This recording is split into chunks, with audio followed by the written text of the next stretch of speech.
pesawat angkut yang merupakan produksi dari Jerman dan juga Prancis. Sesaat lagi kita akan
investasi di sektor-sektor yang penting di Indonesia.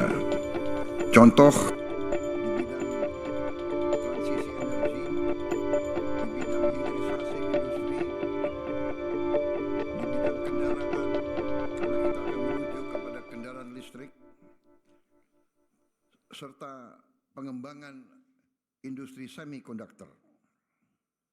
Kami juga